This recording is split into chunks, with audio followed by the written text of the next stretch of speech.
ये कहानी संध्या नाम की एक बौनी लड़की की है। संध्या एक छोटे से गांव में अपने गरीब माता पिता के साथ रहती थी। संध्या का शरीर उसकी उम्र के हिसाब से बहुत छोटा था।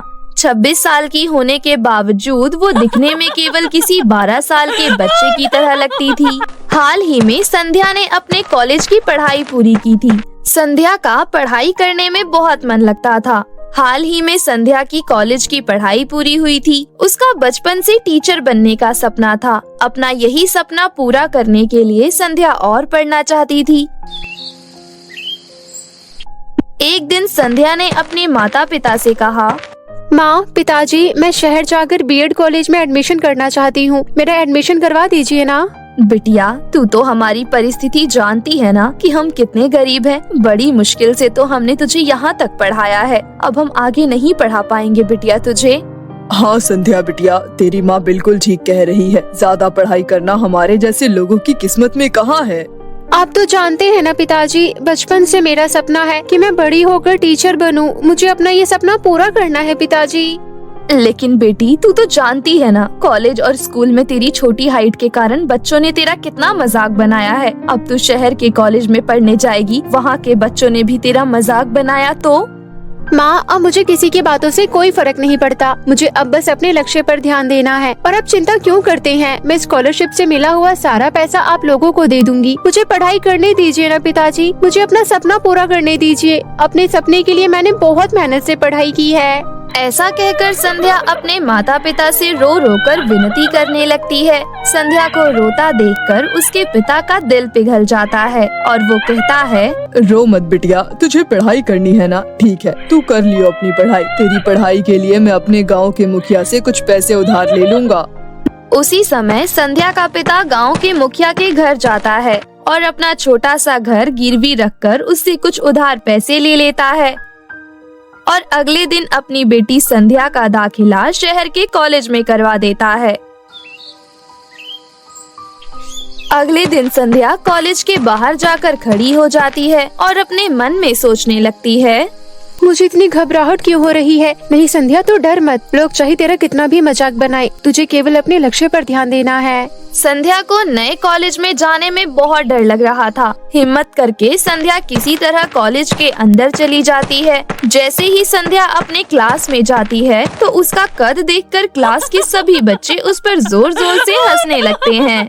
अरे, ये बच्ची किसकी खो गई? अरे बेटा, ये तुम्हारा प्राइमरी स्कूल नहीं है, ये कॉलेज है। जा अपनी 5वीं क्लास में, यहाँ पर तेरा कोई काम नहीं है।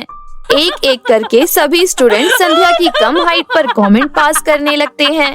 मैं कोई बच्ची नहीं हूँ, मैं इस क्लास की न्यू स्टूडेंट हूँ। संध्या की बात सुनकर सभी बच्चे हैरान रह जाते हैं।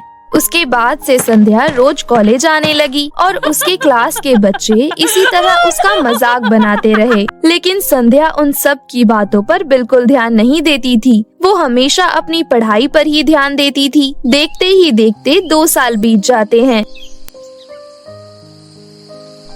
संध्या ने अपनी बीएड की डिग्री हासिल कर ली थी, लेकिन संध्या ने जो स्कॉलरशिप के लिए फॉर्म भरा था, कॉलेज द्वारा उसे रिजेक्ट कर दिया गया था, जिसके चलते संध्या को उसकी डोनेशन का पैसा नहीं मिल पाया। इधर 2 सालों से संध्या का पापा अपनी कमाई में से थोड़ा थोड़ा पैसा गांव के मुखिया को देता रहा। एक दिन जब घर पर सभी मौजूद थे, तभी गांव का मुखिया उनके घर आता है और संध्या के पापा से कहता है, क्या भाई रामलाल, कब तक हमको पागल बनाता रहेगा? मेरा पैसा कब देगा? मुखिया जी, कॉलेज वालों ने हमारे साथ धोखा किया है। उन्होंने संध्या बिटिया का स्कॉलरशिप का फॉर्म रिजेक्ट कर दिया, जिसकी वजह से हमें हमारा पैसा नहीं मिल पाया। जैसे मैं अब तक आपको हर महीने थोड़े थोड़े पैसे देते आ रहा था, वैसे ही आगे भी देता रहूंगा। अरे तू पागल हो गया है क्या? तूने मुझे भिखारी समझ रखा है? मुझे मेरा पैसा अभी इसी वक्त और एक साथ चाहिए। मुखिया की ऐसी बातें सुनकर संध्या की माँ कहती है, मुखिया जी, हम कहाँ से आपको इतने सारे पैसे लाकर देंगे? आप तो हमारी परिस्थिति अच्छे से जानते हो। मेरे पति रोज का 300 रुपए कमाते हैं, जिसमें से 200 रुपए हम आपको दे देते हैं। अगर कुछ महीने की मोहलत और दे देंगे तो आपकी बहुत मेहरबानी होगी। मुझे कुछ नहीं सुनना, निकल जाओ इस घर से बाहर। मुझे पागल बनाते हो। ऐसा कहकर मुखिया संध्या के घर पर कब्जा कर लेता है और उसको उसके परिवार सहित घर से धक्के मारकर बाहर निकाल देता है। संध्या और उसके माता पिता सड़क पर आ चुके थे। न जाने अब हम कहाँ जाएंगे, कहाँ रहेंगे। मुखिया ने हमसे हमारा घर छीन लिया। अब दुखी मत होइए पिताजी, इस गांव में हम घर किराए पर ले लेते हैं। वैसे भी कुछ दिनों बाद मुझे इस गांव के सरकारी स्कूल में नौकरी मिल जाएगी। बस एक बार मेरा इंटरव्यू वहां सफल हो जाए, फिर हमारी सारी परेशानी दूर हो जाएगी। तू तो चुप ही कर, तेरी वजह से ही ये सब हुआ है। ना तू पढ़ाई करने की जिद करती और ना ही आज हम सड़क पर आते। तेरी वजह से आज हम रास्ते पर आ गए हैं। संध्या के माता पिता संध्या को खूब खरी खोटी सुनाते हैं। थोड़ी देर बाद संध्या का पिता उसी गांव में एक छोटा सा घर किराए पर खरीद लेता है। कुछ दिन ऐसे ही बीत जाते हैं। एक दिन सवेरे संध्या अपने गांव के सरकारी स्कूल में टीचर के लिए इंटरव्यू देने जाती है। संध्या ने सीटी परीक्षा पास कर ली थी। संध्या स्कूल में प्रिंसिपल के ऑफिस में जाती है। अंदर प्रिंसिपल और साथ में कुछ टीचर बैठे हुए थे। संध्या को देखकर प्रिंसिपल कहता है, ए बच्ची, कौन है तू? जा अपनी क्लास में जाकर बैठ।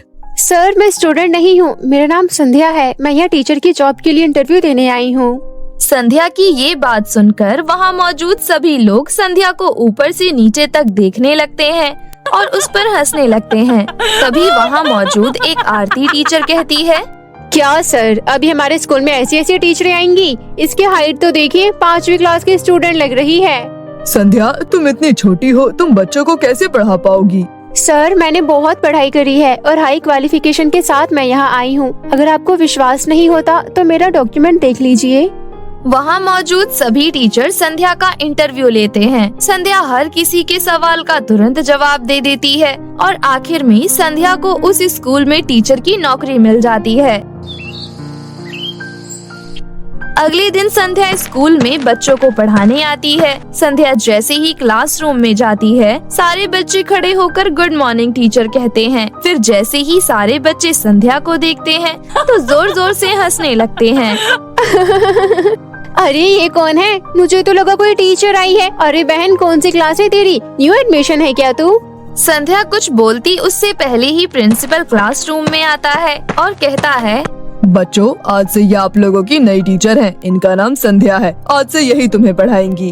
क्या प्रिंसिपल सर, ये हमें कैसे पढ़ा पाएंगे? इनका तो हाथ भी ब्लैक बोर्ड तक नहीं पहुंच पाएगा। शट अप, संध्या मैडम की सिर्फ हाइट छोटी है, बहुत इंटेलिजेंट है ये। ऐसा कहकर प्रिंसिपल वहाँ से चले जाते हैं। फिर संध्या कहती है, बच्चों, आज से हम बहुत अच्छे से मन लगाकर पढ़ाई करेंगे। आप सभी को मेरे साथ पढ़ाई करने में बहुत मजा आएगा। तभी क्लास में सबसे पीछे बैठा मोनू नाम का एक लड़का कहता है, लेकिन मैडम, आप हो कहाँ? मुझे तो कहीं आप दिखाई ही नहीं दे रहे। जरा कुर्सी पर खड़े होकर बात कीजिए ना। मोनू की इस बात पर पूरी क्लास जोर जोर से हंसने लगती है। सभी की बातों को इग्नोर करते हुए संध्या बच्चों को पढ़ाने लगती है और इसी तरह कई दिन बीत जाते हैं। संध्या की छोटी हाइट देखकर उसकी क्लास के बच्चे, स्कूल के टीचर सब उसका मजाक बनाती थी, लेकिन संध्या किसी की बातों का कोई जवाब नहीं देती थी, केवल अपना काम बहुत ही मन से करती थी। कुछ ही महीनों में संध्या अपनी कमाई से उस गांव में एक बड़ा सा घर खरीद लेती है और अपने माता पिता के साथ उस बड़े से घर में रहने लगती है। एक दिन संध्या स्कूल जाती है। उस दिन स्कूल में प्रोग्राम था। प्रिंसिपल बॉनी संध्या मैडम को स्टेज पर बुलाते हैं। ये देखकर सभी लोग संध्या पर हंसने लगते हैं। उस प्रोग्राम में सभी स्टूडेंट के माता पिता भी आए हुए थे। कोई नहीं हंसेगा संध्या मैडम पर, शांत हो जाइए सारे। कोई बात नहीं सर, मुझे बुरा नहीं लगा। आप सभी जानते हैं, जब मैं छोटी थी ना तो सभी लोग मेरी छोटी हाइट को देखकर मेरा बहुत मजाक बनाते थे। सब मुझे कहते थे कि संध्या तो जीवन में कुछ नहीं कर पाएगी और तुझसे कोई शादी भी नहीं करेगा। मेरे माता पिता भी बहुत गरीब थे। मेरे पिताजी के पास इतने पैसे नहीं थे कि वो मुझे पढ़ा सके, लेकिन मुझे पढ़ने का बहुत शौक था। मैं बचपन में लोगों के घरों में जाकर साफ सफाई का काम किया करती थी, लेकिन उसके बावजूद भी मैंने अपनी पढ़ाई नहीं छोड़ी। कदम कदम पर हर कोई मेरा मजाक बनाता था, लेकिन मैंने कभी किसी की बातों पर ध्यान नहीं दिया। पिताजी की कमाई से बड़ी मुश्किल से हमारा गुजारा चलता था। माँ पिताजी ने मुझसे कई बार कहा कि मैं पढ़ाई छोड़ दूं, लेकिन मैंने हिम्मत नहीं हारी। यहाँ तक कि मेरी पढ़ाई के पीछे मेरे माता पिता को अपना घर तक बेचना पड़ा। हम रास्ते पर आ गए थे, लेकिन फिर भी मैंने हिम्मत नहीं हारी। और देखो मेरी मेहनत कितनी रंग लाई। आज मैं इतनी कामयाब हो गई कि मैं आप सभी के बच्चों को जीवन जीने का सलीका सिखा रही हूँ। और बच्चों, आप सभी के पास तो सुविधाएं हैं, मेरे पास सुविधा नहीं थी, लेकिन फिर भी मैंने इतना किया। मैं चाहती हूँ आप लोग मुझसे भी बहुत आगे जाए। संध्या की बातें सुनकर सभी की आंखों में आंसू आ जाते हैं और सभी खड़े होकर संध्या के लिए तालियां बजाने लगते हैं। उस दिन के बाद से संध्या उस स्कूल की एक मिसाल बन जाती है। स्कूल के सारे बच्चे संध्या की तरह कामयाब बनने के लिए दिन रात मन लगाकर पढ़ाई करने लगे और दूसरी तरफ संध्या भी अपने माता पिता के साथ अपना जीवन खुशी खुशी जीने लगी। धीरे धीरे गांव में भी संध्या का खूब नाम होने लगा। अब संध्या के माता पिता को भी उस पर बहुत गर्व था। यूपी के छोटे से गांव में रानी और मेघा नाम की 2 लड़कियां रहा करती थी और दोनों की ही शादी तय हो चुकी थी। जहां मेघा एक मामूली से मोमोज बेचने वाली की बेटी थी, वहीं रानी गांव के एक बहुत ही बड़े ट्रैवल एजेंट की बेटी थी, जिसकी खुद की कंपनी थी। परंतु मेघा को अपनी गरीबी से कोई भी गिला शिकवा नहीं था। वो हमेशा जितना है उतने में ही खुश रहा करती थी। ऐसे ही एक दिन, बेटी, आज से मैं दोपहर का खाना खाने के लिए घर नहीं आऊंगा, इसलिए तू मेरा इंतजार मत करना। खाना खाकर आराम कर लेना। ऐसा क्यों पापा? आप घर क्यों नहीं आएंगे? शाम को लोग मोमोज लेने तो आते हैं, पर दोपहर के समय बच्चों की छुट्टी होती है और बच्चे तो खाने की चीजें ढूंढते ही रहते हैं। दोपहर में मेरे मोमोज की बिक्री बहुत अच्छी हो जाती है। अगर मैं अपना खाना छोड़कर वहाँ काम कर लूँ तो कुछ पैसे और इकट्ठे हो जाएंगे। और वैसे भी मुझे तेरी शादी के लिए लगभग 1 से 2 लाख रुपए इकट्ठे करने हैं। पर पापा, ऐसे तो आपकी तबीयत खराब हो जाएगी। नहीं, कुछ नहीं होगा, तू चिंता मत कर। अपने पापा की बात सुनकर मेघा बहुत दुखी हो जाती है। मेघा की माँ नहीं थी। मनोहर के काम पर चले जाने के बाद वो अकेली पड़ जाती थी, इसलिए वो खाली समय में गांव के बाग में चली जाया करती थी। एक दिन वो ऐसे ही बाग में घूम रही थी, तभी रानी अपनी सहेलियों के साथ उसे दिखाई देती है। अरे देखो देखो, मोमोज वाले की बेटी आ रही है। अरे जरा 1 प्लेट मोमोज और तीखी वाली चटनी तो करना। हाँ, और मुझे साइड में अलग से मेयोनीज भी देना। ऐसा कहकर रानी और रानी की सभी दोस्त मेघा पर हंसने लगती है। अरे अरे, हंसने की जरूरत नहीं है। तुम्हें पता भी है मेघा की शादी एक मिठाई वाले से होने वाली है। अब तो पूरे दिन ये मिठाई ही खाएगी। मेघा से रहा नहीं जाता और फिर वो कहती है, वो कोई मिठाई वाले नहीं है, उनकी खुद की मिठाई की दुकान है।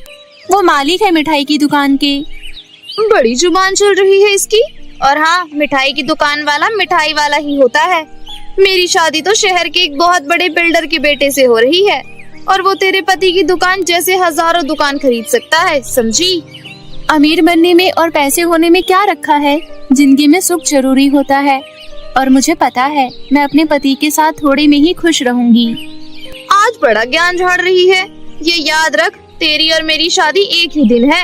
अब तू देख लियो, मेरी शादी ऐसी होगी कि पूरा गांव जगमगा उठेगा। और हाँ, ये जो तूने मुझसे जवान लड़ाई है ना, इसका भुगतान तुझे जल्द ही करना पड़ेगा। ऐसा कहकर रानी वहाँ से चली जाती है और अपनी शादी के कुछ दिन पहले ही गांव की सारी दुकानों से जितनी भी मेहंदी का स्टॉक होता है सब खरीद लेती है। फिर शादी से एक दिन पहले मेघा एक दुकान पर जाती है। काकी, एक बढ़िया सी मेहंदी दे दो, कल मेरी शादी है। बेटा, दुकान में तो एक भी मेहंदी नहीं बची है। सारी मेहंदी रानी के घर जा चुकी है। मेघा एक एक करके गांव की लगभग हर दुकान पर ही जाती है, पर सभी उसे यही उत्तर देते हैं। जैसे ही वो गांव की आखिरी दुकान से आने लगती है, तभी उसे रानी दिख जाती है। कहा था ना मुझसे, जवान लड़ाने का भुगतान तो तुझे करना ही पड़ेगा। अब देख, मेरे हाथ कैसे मेहंदी से खिल उठे हैं और तेरे हाथ अभी भी सूने हैं। और ऐसे ही सूने हाथ लेकर तू अपने ससुराल जाएगी। ऐसा कहकर हंसते हुए रानी वहाँ से निकल जाती है। रानी की बात सुनकर मेघा का मन दुखी हो जाता है। फिर कहीं से उसके कानों में कोयल की आवाज पड़ती है। वो कोयल की आवाज उसके मन को शांत कर देती है, इसलिए वो उस आवाज का पीछा करते हुए उस पेड़ तक पहुँच जाती है। मेघा उसकी मधुर आवाज को सुनने लगती है। तभी उसका ध्यान उस पेड़ पर जाता है जिस पर वो कोयल बैठी होती है। ये तो मेहंदी का पेड़ लगता है, इसके पत्ते मेरे काम आ सकते हैं। इसके बाद मेघा उन पेड़ पर से कुछ पत्ते तोड़कर उन्हें पीस लेती है और उन्हें एक कोन में भर लेती है और घर आकर उसे अपनी सहेलियों की मदद से अपने हाथों पर लगवा लेती है। सुबह उठकर जब वो देखती है तो उसके हाथों पर मेहंदी का रंग बहुत ही सुंदर आया होता है, जिसे देखकर वो खुश हो जाती है। अब मेरे हाथों पर भी मेहंदी है और वो भी इतनी सुंदर। बड़ा ही गाढ़ा रंग आया है तेरी मेहंदी का, तो पक्का तेरा पति तुझसे बहुत प्यार करेगा। ये सुनकर मेघा थोड़ा शर्मा जाती है। फिर कुछ ही देर में शादी की रस्में शुरू होती है और हंसी खुशी शादी निपट जाती है। मेघा खुश होती है क्योंकि उसे अपने पति जगमोहन का व्यवहार बहुत ही ज्यादा पसंद आता है। फिर अगले दिन जगमोहन मेघा से कहता है, मेघा, मुझे दुकान पर कुछ काम आ गया है, मुझे थोड़ी देर के लिए जाना होगा। तुम मुझे जरा जूते पकड़ा देना, मैंने अलमारी के पीछे ही रखे हैं। जी अभी पकड़ा देती हूँ। जैसे ही मेघा उन जूतों को हाथ लगाती है, वह जूते सोने में बदल जाते हैं। इसके बाद मेघा एक टेबल पर हाथ रखती है, वो टेबल भी सोने का हो जाता है। मेघा जिस चीज पर हाथ रखती है वह सोने के बनते जाते हैं। ये बात मेघा जगमोहन को बताती है। मेघा, लगता है तुम्हारी ये मेहंदी जादुई है। इसे लगाते ही तुम जिस चीज को हाथ लगा रही हो वो सोने की बनती जा रही है। लेकिन हाँ, ध्यान रहे, कहीं मुझे हाथ मत लगा देना, नहीं तो मैं भी सोने का बन जाऊंगा। ऐसा कहकर दोनों हंस पड़ते हैं।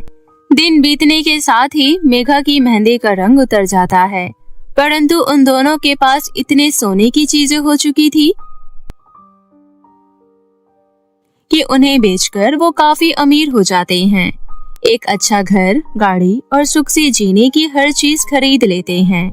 ऐसे ही एक दिन, जी मुझे आपसे कुछ बात करनी थी। हाँ बोलो। बात ये है कि अब हमारे पास इतना पैसा है, हमें किसी चीज की कोई कमी नहीं है, कोई दुख नहीं है। पर मेरे पिता वो अभी भी सड़क पर मोमोज का ठेला लगाते हैं। अब वो बूढ़े हो चुके हैं, अब उन्हें आराम की जरूरत है। क्या हम इन पैसों में से कुछ पैसे उन्हें दे सकते हैं? तुम्हें चिंता करने की जरूरत नहीं है। वो सोने का टेबल बेचकर जो पैसे मिले हैं उसे मैंने एक अटैची में भर लिया है और आज हम दोनों तुम्हारे पिता के घर ही जा रहे हैं। ये सुनकर मेघा बहुत ज्यादा खुश हो जाती है और फिर वो दोनों गाड़ी में बैठकर मेघा के घर आ जाते हैं। रानी भी शादी के बाद उसी गांव में रह रही थी। जैसे ही उसकी नजर मेघा की गाड़ी पर पड़ती है तो वो हैरान रह जाती है। अरे, इस मिठाई वाले के पास इतनी बड़ी गाड़ी कहाँ से आई? और ससुराल जाते ही ये मेघा नए गहनों से कैसे लग गई? कुछ झोल तो जरूर है। ये सोचकर रानी मेघा का पीछा करने लगती है। मेघा की गाड़ी सीधे अपने पिता के घर आकर रुकती है। मेघा अंदर जाती है। फिर जगमोहन और मेघा मनोहर का आशीर्वाद लेते हैं, जिसके बाद मेघा अपने पिता को पैसे देते हुए कहती है, पिताजी ये 10 लाख रुपए हैं, आप इसे रख लीजिए और अब वो काम करना छोड़ दीजिए। इन पैसों से आपकी जिंदगी अच्छे से बीत जाएगी। ये सारी बातें खिड़की के पीछे छिपी रानी सुन रही होती है। पर बेटा, तेरे पास इतने पैसे आए कहाँ से? पापा, सब भगवान की कृपा है। आप जानते हैं, इस गांव के छोर पर जो जंगल है, यहाँ एक मेहंदी का पेड़ है। उस मेहंदी के पेड़ के पत्ते जादुई है। उन्हें पीसकर लगाने के बाद आप जिस भी चीज को छुएंगे वो सोने की बन जाएगी। और यही हमारे साथ हुआ था। मनोहर ये सुनकर खुश हो जाता है और अपनी बेटी और दामाद को ढेर सारा आशीर्वाद देता है। वहीं खिड़की के पीछे छुपी रानी भी ये सुनकर खुशी के मारे नाचने लगती है और बिना देर लगाए जंगल में उस मेहंदी के पेड़ के पास पहुंच जाती है। थोड़े से पेड़ के पत्तों से मेरा क्या होगा? अगर किसी और को इसके बारे में पता चल गया तो वो भी इस पेड़ से पत्ते निकाल ले जाएगा। मुझे इस पेड़ के सारे पत्ते तोड़ लेने चाहिए, फिर ना रहेगा बांस और ना बजेगी बांसुरी और मैं इस दुनिया की सबसे अमीर औरत बन जाऊंगी। ऐसा सोचकर रानी उस मेहंदी के पेड़ के सारे पत्ते तोड़ लेती है और उन्हें बोरी में भरकर घर ले आती है। फिर उनमें से कुछ पत्तों को पीसकर उसे कोन में भरकर अपने हाथों में लगा लेती है और फिर सूखने के बाद धो लेती है। अब मैं जिस जिस चीज को हाथ लगाऊंगी वो सोने की हो जाएगी और मैं और मेरे पति इस दुनिया पर राज करेंगे। अमीर बनने का सपना लेकर रानी अपने कमरे में जाती है और एक मामूली से बक्से को हाथ लगाती है, पर ये क्या, वो बक्सा सोने का बनने की जगह गोबर में बदल जाता है। इसके बाद रानी अपने आलीशान से बेड को हाथ लगाती है और वो भी गोबर में बदल जाता है। एक एक करके रानी अपने घर की कई सारी चीजों को हाथ लगाती जाती है, पर हर चीज गोबर में ही बदलती जाती है। आखिर ये क्या हो रहा है? ये चीजें सोने में बदलने की बजाय गोबर में क्यों बदल रही हैं? रानी ये सोच रही थी कि तभी बाहर से उसका पति आ जाता है और खुश होकर कहता है, रानी तुम मेरे साथ बाहर चलो अभी। क्या हो गया? आपने क्यों इतनी जल्दी मचा रखी है?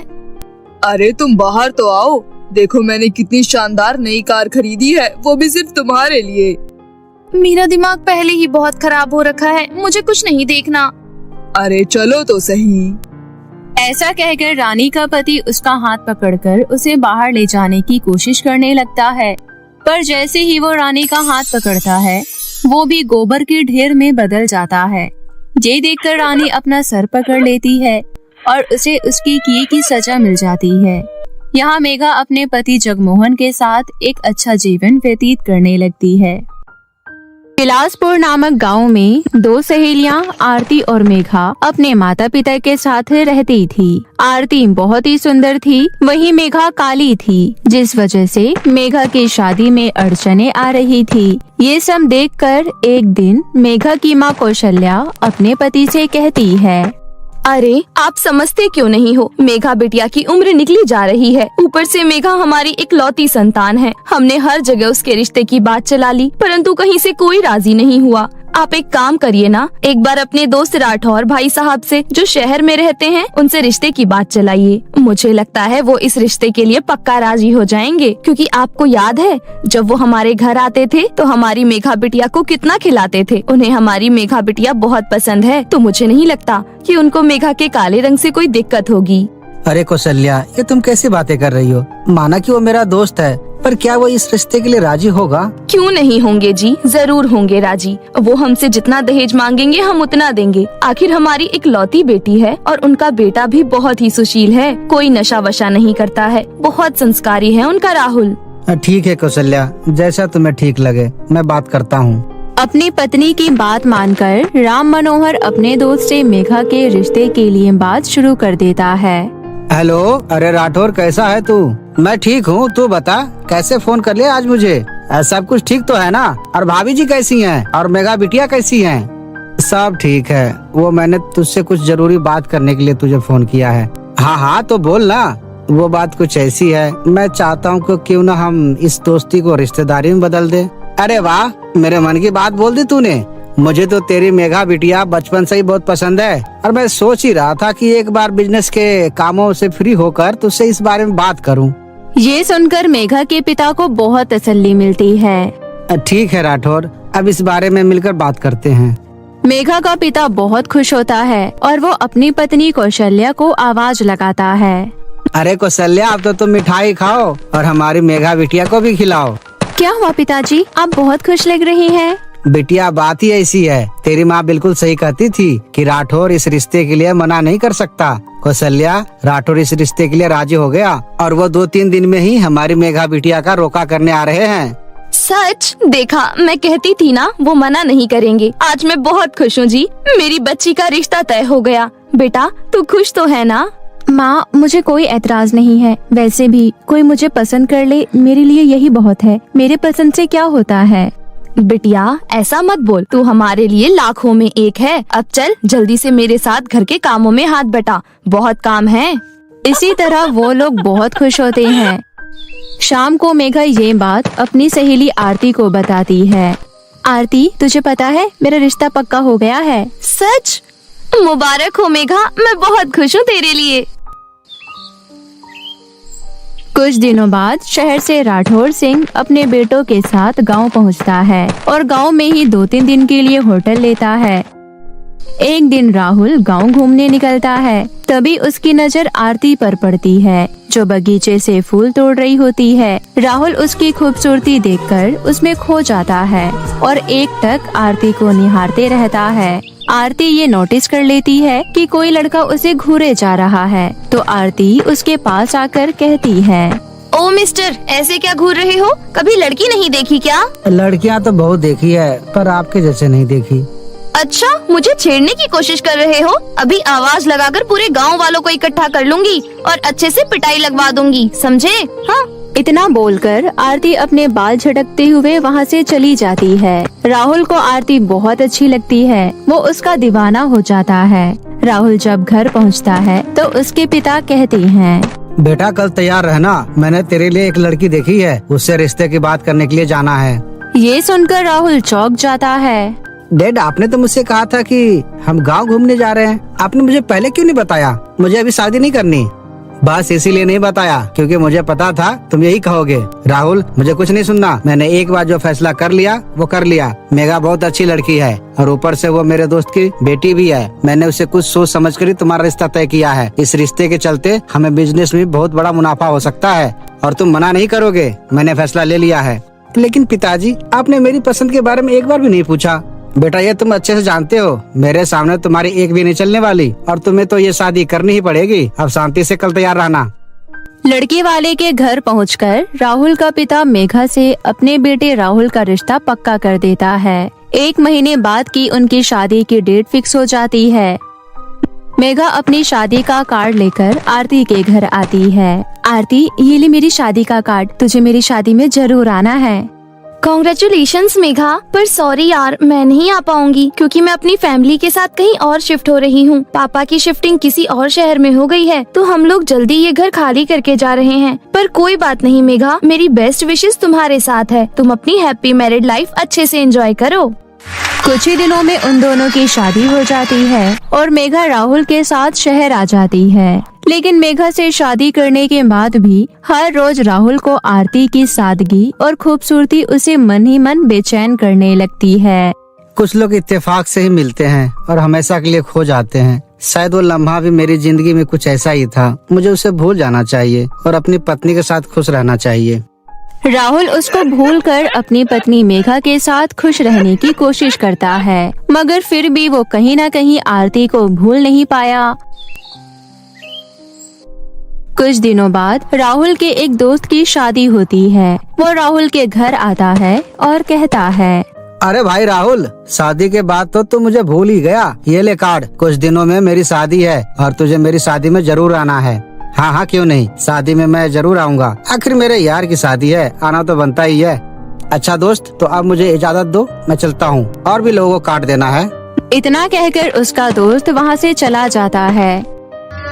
कुछ दिन बाद उसकी शादी होती है। राहुल अपने दोस्त की शादी में पहुंचता है और वहां उसी लड़की को दुल्हन के जोड़े में देखकर वो चौंक जाता है और अंदर ही अंदर टूट जाता है। अरे ये कैसी किस्मत है मेरी, जिससे पहले मुलाकात में ही मोहब्बत हुई, उससे मैं अपनी आंखों के सामने किसी और का होता हुआ देख रहा हूँ। राहुल का दिल पूरी तरह टूट जाता है और वो पूरी शादी होने से पहले ही घर लौट आता है।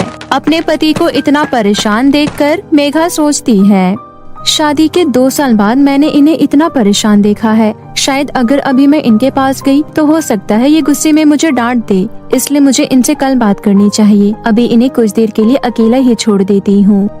मेघा ऐसा सोचकर राहुल के पास नहीं जाती है और बगल में ही सोफे पर सो जाती है। राहुल को पूरी रात नींद नहीं आती, उसके दिमाग में बस आरती घूमते रहती है। ऐसे ही देखते 1.5 साल बीत जाते हैं। फिर एक दिन आरती सफेद सूट में मंदिर के तरफ जा रही होती है कि तभी मंदिर का पुजारी कहता है, अरे अरे, आप अंदर नहीं जा सकती, आप एक विधवा औरत हो और विधवाओं का यहाँ पूजा पाठ करना मना है। पंडित जी, भगवान तो सभी के समक्ष एक समान होते हैं, आप मुझे अंदर क्यों नहीं जाने दे रहे हैं? मैं बहुत ही श्रद्धा के साथ मंदिर आई हूँ, मुझे कृपया करके अंदर जाने दीजिए।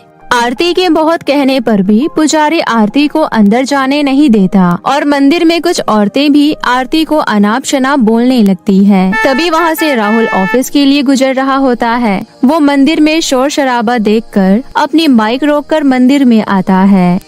इस मंदिर में किस बात पे इतना शोर शराबा हो रहा है? वो मंदिर पहुंचता है तो आरती को देखकर उसके कदम रुक जाते हैं और आरती को सफेद सूट में देखकर वो अचंभित रह जाता है। ये कैसे हो सकता है? क्या आरती विधवा हो गई है? इसका मतलब मेरा दोस्त अब इस दुनिया में नहीं रहा।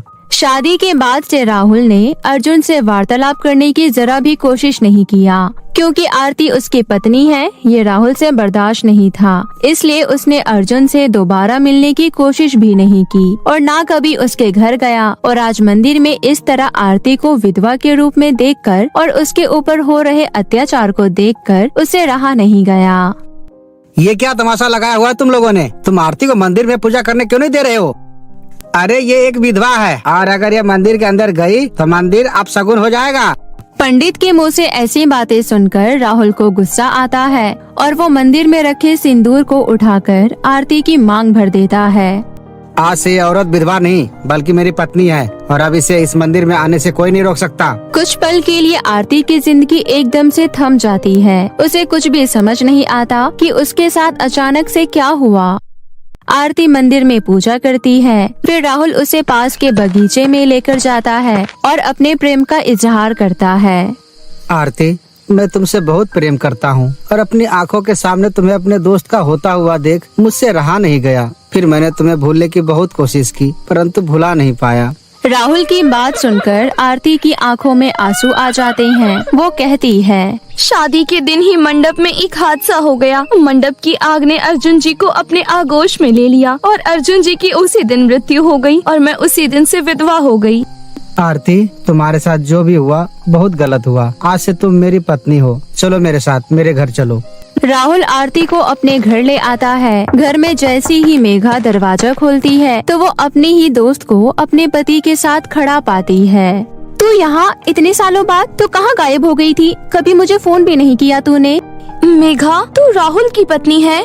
कुछ पल के लिए सब कुछ थम जाता है, जिसके बाद राहुल के लिए ये समझना बहुत मुश्किल हो जाता है कि ये सब क्या हो रहा है। ये दोनों एक दूसरे को जानते हैं और वो अपनी ही पत्नी की सहेली को उसकी सौतन बनाकर उसे घर ले आया। राहुल कहता है, मेघा, माना हमारी शादी पूरे रीति रिवाजों के साथ हुई और तुम मुझसे हमेशा पूछती थी ना कि मैं तुमसे इतना दूर दूर क्यों रहता हूँ। इसकी यही वजह थी। मैं आरती को पहली नजर में ही पसंद करने लगा था और मुझे इस बारे में जरा भी अंदाजा नहीं था तुम दोनों सहेलियां हो। आरती को ये सब बिल्कुल अच्छा नहीं लगता। वो कहती है, नहीं नहीं, मैं मेघा की सौतन नहीं बन सकती, ये गलत है। नहीं आरती, एक बार तो मैं तुम्हें खो चुका हूँ, अब मैं तुम्हें दोबारा नहीं खोना चाहता। मेघा, तुम समझाओ ना आरती को। जिस प्यार को मैं हमेशा आपकी नजरों में ढूंढती रही, वो प्यार आरती के लिए आपकी नजरों में मुझे आज दिख गया। मेघा की आंखों में आंसू होते हैं। आरती कहती है, मुझे माफ करना मेरी दोस्त, मैं तो भूल ही गई थी कि मैं विधवा औरत हूँ और किसी के यूँ मांग में सिंदूर भर देने से मैं सुहागन नहीं बन जाऊंगी। मैं तुम्हारी खुशियों को इस तरह बर्बाद होने नहीं दूंगी। मैं ये घर छोड़कर जा रही हूँ। तुम इस घर में अपने पति के साथ खुश रहना। जाती हुई आरती का हाथ मेघा पकड़ लेती है और कहती है, मैं काली हूँ और मुझे जल्दी कोई पसंद नहीं कर रहा था। घर वालों ने पता नहीं क्या सोचकर मेरी शादी राहुल जी से करवा दी, जबकि राहुल जी भी इस शादी के लिए तैयार नहीं थे। तो ये शादी नहीं बल्कि एक समझौता था। मगर फिर भी राहुल जी ने मेरे रंग के लिए मुझे कभी नीचा नहीं दिखाया। जब उन्होंने मेरे लिए इतना कॉम्प्रोमाइज किया तो क्या मैं उनके प्यार के लिए थोड़ा सा कॉम्प्रोमाइज नहीं कर सकती? मुझे तुम इस घर में स्वीकार हो आरती। अपनी सहेली मेघा को ये बोलते हुए देखकर आरती उसे गले लगा लेती है। वहीं राहुल भी बहुत खुश होता है। उस दिन के बाद से मेघा अपनी सहेली आरती यानी अपनी सौतन के साथ और अपने पति के साथ एक ही घर के अंदर खुशी खुशी रहने लगती है।